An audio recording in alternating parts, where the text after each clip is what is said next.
Hello everybody, it's another beautiful day in the neighborhood. It's day 6 of this mental and fitness journey that I'm on. And I don't even know what we're going to talk about today. Got a lot of stuff going through my brain right now. I had breakfast with my brother who's having his own challenges with cancer and things like that. And then I also talked to my family, my kids, had a conversation with my son. I don't know, going through these conversations, I don't know. I mean, just like trying to figure out what happened, because my brother didn't know, and I was trying to tell him what happened, what went through, how this divorce went through, and all that stuff, and what came about it, and what am I going to do, the type of women that I choose in my life, and then after that, I talked to my son, and he told me something his mom said, and she's like, yeah, your dad, he saved me from a very dark spot in my life. And I started thinking about it, and I was like, crap, man, current wife that I'm divorcing now, I saved her from a very dark place. And he's like, yeah, Dad, you might have the savior complex. I'm like, savior complex? What the heck is that?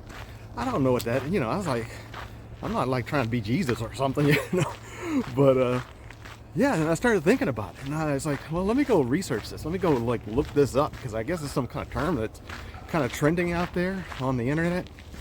But basically,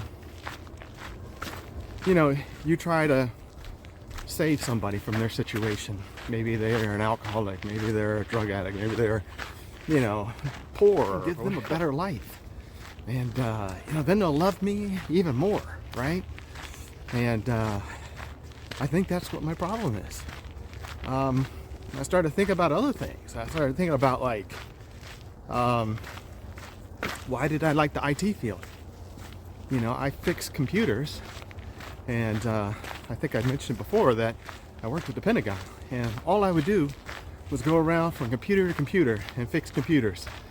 For all these generals and colonels and whoever else, war fighters, Joint Chiefs of Staff, all these people. And, I always kind of felt like I accomplished something, right? And I loved the feeling of hey, this guy's trying to do something, he really needed me, or this woman, and I fixed it, and they're happy, and I feel good. So it's I always, my feelings of feeling good seem like they're always about how other people react to what I did for them. That's really weird, man. I'm probably really messed up. I might have to get Jordan Peterson on here to kind of psychoanalyze me or something, man, because that was kind of a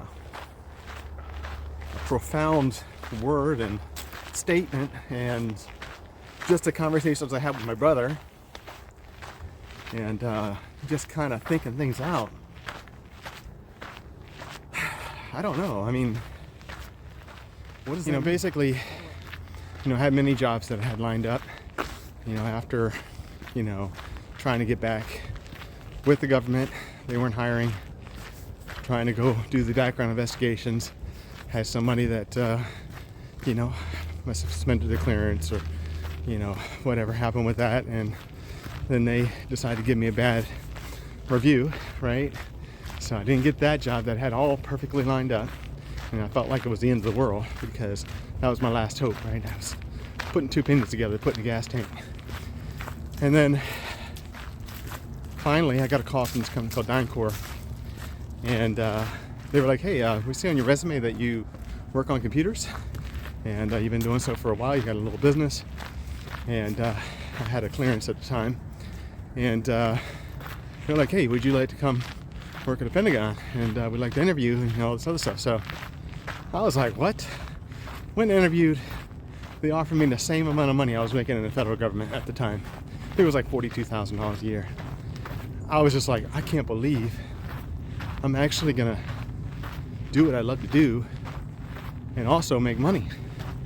I just couldn't believe it.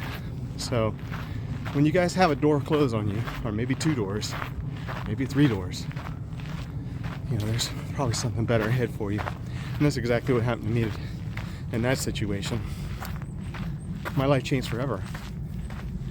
You know, I think I mentioned before, the guy who taught me computers in the first place, mean dude, you know, but I just kept on plugging along, kept on learning.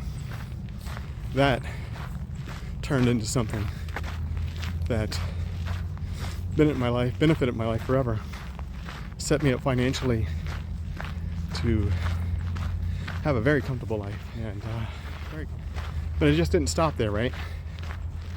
I also worked hard. I went all in, gave it my strongest effort to be the best and learn the most I could. Took classes, finished up my bachelor's degree while going to school, while going to work full time. I went to school full time. Company was great. I mean, honestly, I couldn't beat it. They paid for my full tuition. They paid for $30,000 worth of college, and all paid in full. And once I got my bachelor's degree, they gave me a $20,000 raise. So within about a year, I went from $40,000 to over $60,000 a year, and then I went from 60 to 80, and then just keep on plugging away, keep on keeping my contacts and talking to people. I had this job offer that was just unfathomable. They offered me $135,000 a year, and I was just like, "Are you kidding me? You're gonna pay me? You're gonna give me a $50,000 raise to come work for you and make $135,000 a year?" And that's just how it's grown ever since. And of course, I've plateaued. You know, that's, I don't know, maybe 10, well, no, that is probably 15 years ago. But money, it's never going to be enough money, right? If you're getting paychecks, it doesn't matter if you're making 135, 67, 70,000, 80,000.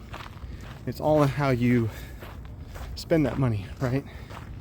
You know, I could go right now and go buy a Ferrari. You know, I go out there and you'll see me in my Ferrari on the videos, but what does it do for me, right? Yeah, I like them. I mean, no, I do have a Porsche 911. It's an older one, and I bought it a long time ago, back when you know, I was more interested in that type of stuff. How's it going, man? So yeah, I bought it a long time ago. This is back in, it was 2003, 2004, and I was really into fast cars, and just it was always my dream car to get a Porsche. And but yeah, I mean, I bought that, and I haven't bought a brand new car for myself since I bought cars for my now ex-wife. You know, well, it's not official yet, but I'm just saying, like, her, you know, every car that I bought new was for her, and my goal was to save money. That's what my goal was. So if I could buy her something and keep her happy with, you know, some nice things, right? That's what I did. I sacrificed what I wanted so that she would have nicer things, right? And I was still happy with my Porsche. And honestly, I was just kind of like, well, I'll go buy a new car, but does it really compare to what I already have? I mean, in some ways, you know, of course, I got heated seats and all this other stuff. And I mean, I've kind of got a couple hand-me-downs now, but that's all I really need. I mean, my hand-me-downs are perfectly fine for me. Got a 2017 Sonata Hybrid, which is perfect for me. But yeah, I think that you know, money is, you know, you can spend what you earn. And I've been in a position where I was maxed out and I didn't like it. And then it was like, oh, you need to make this much money in order to be able to survive. It's not a good place to be. Don't do that. Don't put yourself in that position. And then you're just chasing the money all the time, as far as like trying to Easy to you do. know, right? Say, oh, I make $100,000 a year. I should be able to have this, right? Well, you know, there's more important things, you know, to worry about. Save your money. You never know. You might lose your job. They might not want to be paying that anymore. You might not be able to make that kind of money. And what are you going to do then, right? So you got to kind of plan for the future a little bit. So that's a little bit of financial advice from me. You know, I been through it, you know, with financial, and I think one of the things that kind of turned my life around was when I got the staph infection when I was doing mixed martial arts. It was really bad. I almost died. I think I had meningitis, and it kind of changed my life. And I was like, well, what's going to happen, you know, to my kids? You know, how are my kids and my family going to survive, you know, if I die from this? And then I said, you know what? I got to do something about this. I have this Jewish friend.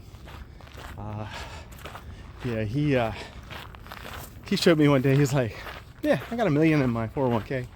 I got $1 million in stocks, and yeah, I'm just, you know, whatever. And I was just like, oh my God, man, this guy's only like 10 years older than I am, you know. And I was like, he's got like all this money.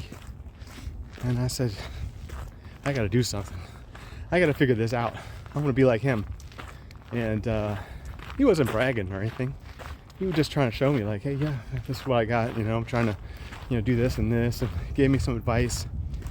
He still gives me advice to this day, financially. He's a silverback when it comes to money, right? So he's a teacher, and he taught me a lot. And I listen. You guys are gonna listen too if you don't know about money. But yeah. So there's, you know, I think that's basically all I want to say about it. But you know, we'll have more things, I'm sure, on the walk here in the future.